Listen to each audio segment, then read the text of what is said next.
bahagiaku pasti berbagi. Takdir kita selalu kecuali. Tiap kau jatuh hati kali ini, hampir habis dayaku membuktikan padamu ada cinta yang nyata, setia, hadir setiap hari. Tak tega biarkan kau sendiri, meski seringkali kau malah asik sendiri. Karena kau tak lihat, terkadang malaikat tak bersayap, tak cemerlang, tak rupawan. Namun kasih ini silakan kau adu, malaikat juga tahu siapa yang jadi juaranya.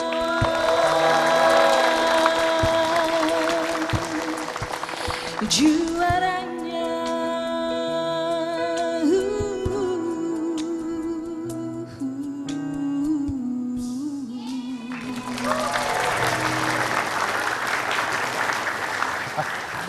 Bener kan? Masih bisa kan? Keren banget. Mbak Din, duet dong sama aku yuk. Gini. Tuh jatuh tuh. Cek. Jangan didengarkan ya. Oh gitu. Soalnya lagunya Aku nggak tuh mau merebutmu dari show ini, ya Iya. kan? Ya, Ini kan udah jadi rumahmu. Jangan. Iya. Soalnya enak banget. Tadi udah pada pengen nyanyi Ya, semuanya. nanti malaikat juga tahu masuk sini 4. Di lainnya udah deh. Anyway, itu lagu siapa yang nyiptain? Aku. Kamu yang nyiptain? Iya. Luar biasa. Karena sekarang nyanyiin banyak orang udah kan. Iya. Kan? Nah, ini kalau sebentar, saya duduknya nggak enak. Nah, biar kayak cowok kan nggak boleh begini. Iya. Biar kayak cowok. Jadi salah tingkah saya. Saya tadi masuk Twitter loh. Ada yang bilang, Mas Dedi kalau duduk jangan kurang ajar, masa nyilangin kaki. Nah terus mau gua ngangkang. Lagu ini nyanyi masih bagus itu, nggak pingin balik nyanyi lagi. Sebenarnya pengen sih, tapi terus terang secara kreatif kayaknya aku exhausted ya. Karena bisa dibilang nulis Supernova 456 itu kayak maraton, dari tahun 2011 nggak berhenti. Jadi rasanya sekarang nih lebih kepengen break daripada bikin sesuatu yang yang intensif gitu ya. Barangkali 6 bulan kali ya, habis itu mulai ya album atau apa kayak gitu. Tapi pingin masih? Masih. Sekarang pingin? akhirnya lebih banyak bikin lagu buat orang. Oke. Gitu. Jadi Supernova ini mungkin buat yang nggak tahu gitu ya. Supernova ini sebenarnya apa sih? Gitu. Jadi Supernova ini adalah sebuah serial tentang figur-figur muda, ya karakter-karakter yang usianya 20-an tahun gitu, dimana mereka tuh kayak gampang mencari jati diri, dan aku menceritakan mereka dari berbagai macam jalur. Mereka ada di berbagai lokasi, gak cuma di Indonesia, bahkan di luar negeri gitu, tapi mereka orang Indonesia semua. Sampai akhirnya di satu titik mereka kayak dapat petunjuk untuk balik ke Indonesia, dan disinilah di buku ke-6 ini tepatnya, mereka akhirnya menemukan misi mereka, identitas mereka yang sesungguhnya siapa, dan disitulah petualangan baru dimulai. So this is the end? This is the end of A new beginning. Supernova series. Oh, oke. Filosofis sekali. Benar, setiap akhir adalah Pasti awal dari yang baru. dari sesuatu yang baru. Oke. Nah, tapi gini, saya kan nulis buku yang kesehatan ya. Saya nulis OCD ya. So I know pada saat saya nulis itu saya dapat bestseller non fiksi gitu. Nah saya tahu Supernova ini bestseller banget. Dan saya yakin Supernova fiction books itu pasti jauh lebih banyak terjual dibandingkan non fiksi. Katanya sih gitu. Betul. Kalau boleh tahu, berapa sih pendapatan seorang penulis buku yang bestseller? Kalau nggak bestseller ya nggak usah ngomong lah ya, dari nggak, maksudnya gini, ya pasti dari kecil sampai besar gitu. Tapi kalau maksudnya gini, saya ingin mengencourage ke penonton bahwa you know, dude, if you can write and you write it good, you can make living of it gitu. Iya, Anda bisa hidup kok dari situ. Karena saya tahu saya dapat lumayan besar.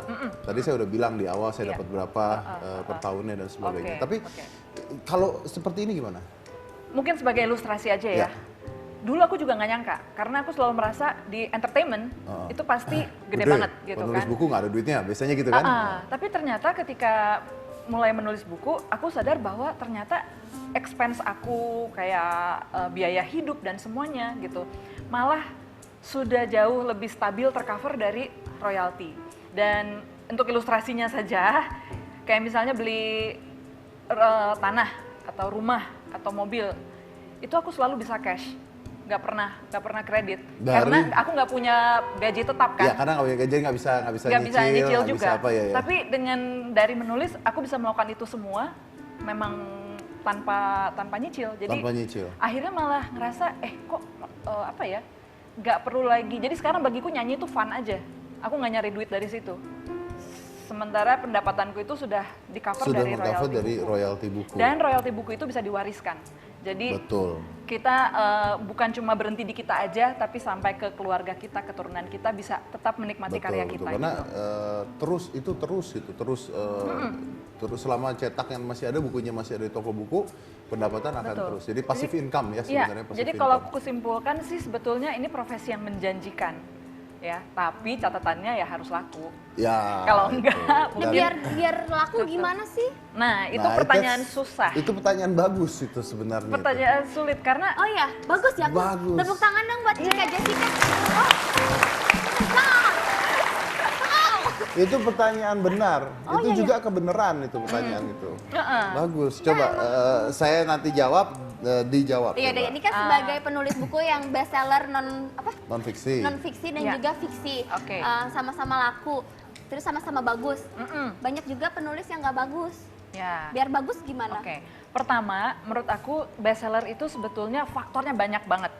Jadi bisa dibilang kita tuh kayak numpang sebuah ombak gitu loh. Ombak itu apa? Tren di masyarakat biasanya.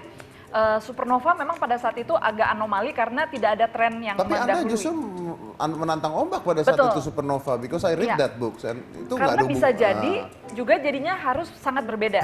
Ya. Tapi kalau misalnya ngikut ombak, misalnya ada buku tentang motivasi, itu kan pernah lagi booming banget.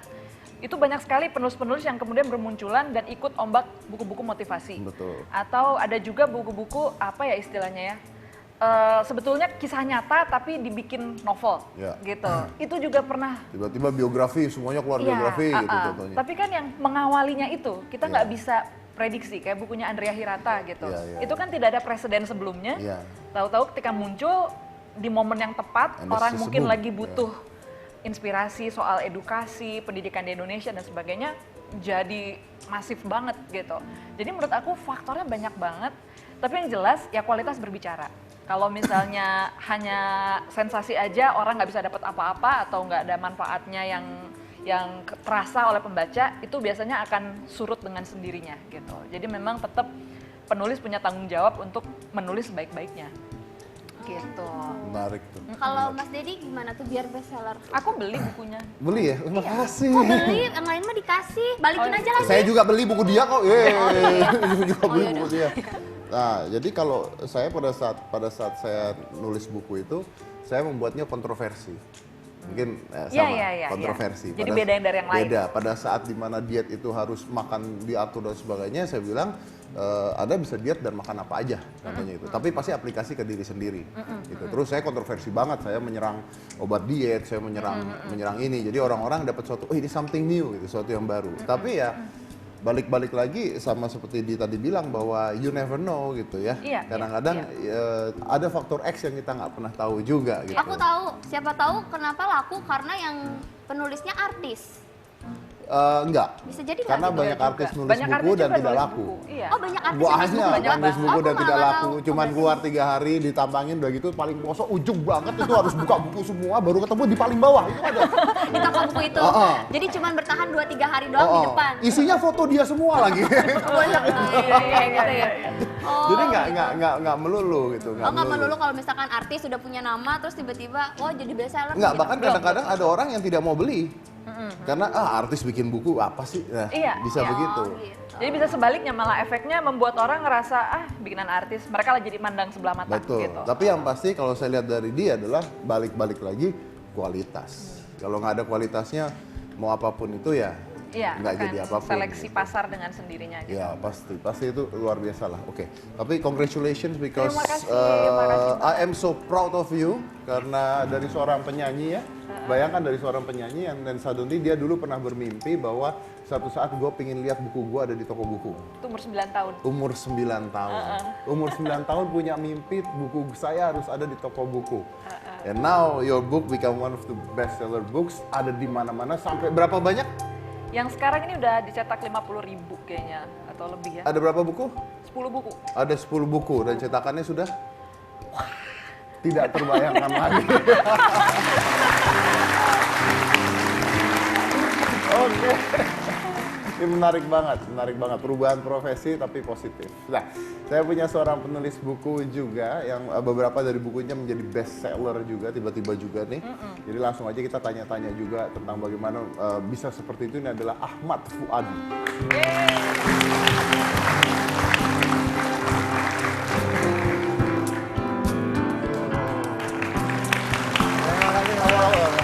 Khusus hadiah Buat saya. Terima kasih. Apa kabar?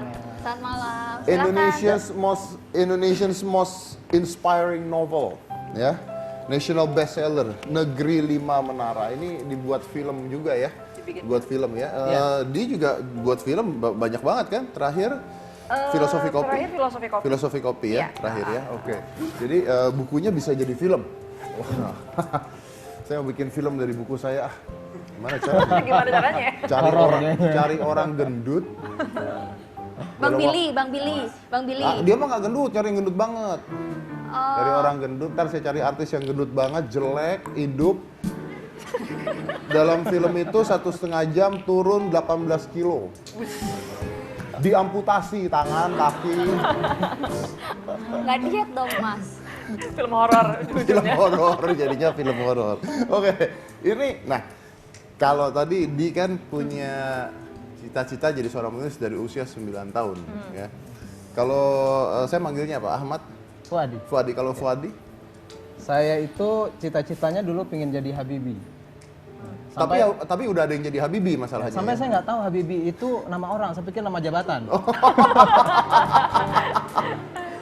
Lalu ibu saya kan guru SD ya. Tiap hari ibu saya pulang dari sekolah, meriksa pelajaran dari tugas murid-muridnya, lalu mulai menulis di sebuah buku hitam. Yang saya nggak tahu itu buku apa. Jadi pernah suatu hari saya diam-diam, ibu saya lagi nggak ada, saya buka tuh buku. Ternyata itu buku bercerita tentang kehidupan keluarga kita. Tapi nyampur juga, kadang-kadang ada resep makanan terbaru, tentang pintang, gitulah campur. Arisan belum bayar. Tapi intinya cerita tentang hidup kita. Nah saya waktu itu mungkin 13 tahun. Jadi itu apa, diary berarti ya? Diary. Nah mulai 13 tahun saya pikir, kayaknya asik juga ya mulai nulis tentang cerita saya, apalagi ini ABG gitu ya. Dan saya mulai menulis diary. Tapi diary saya nggak warna pink gitu, nggak pakai gembok juga. Nggak wangi, nggak wangi. Binder itu terus tukar-tukar nama teman. Kertas biasa, buku biasa aja. Dan saya mulai menulis setiap hari. Jadi itu kayaknya secara nggak sengaja melatih otot menulis. Kalau kayak melatih otot gitu ya. Nah itu menurut saya otot menulis dengan melakukan proses menulis setiap hari. Betul. Pertama kali yang ditulis Mas Fuadi apa? Keluarga juga?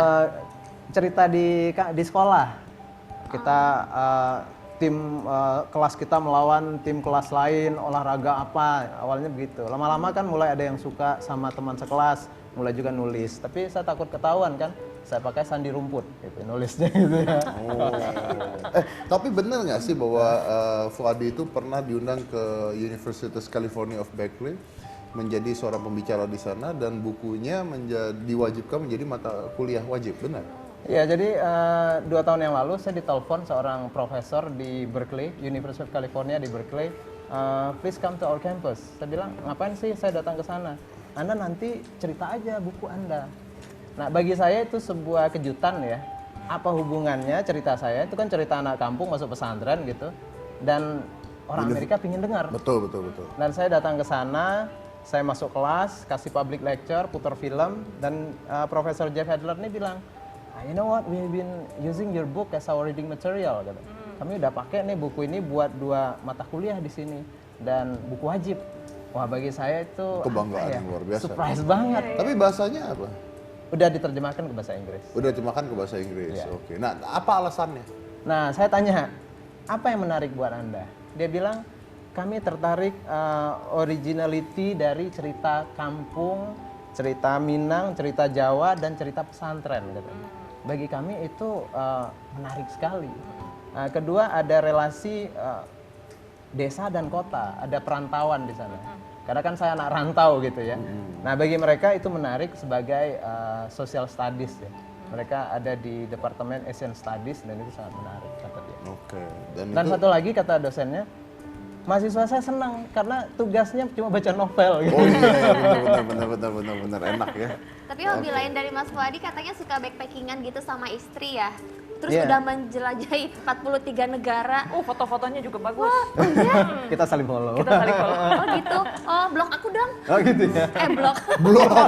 Follow. Oh iya ya. Iya, Bahkan jadi terakhir katanya backpackeran sama bayinya umur 1,5 tahun. iya, kita tenteng tuh kemana-mana. Waduh, gitu. di bawah gitu.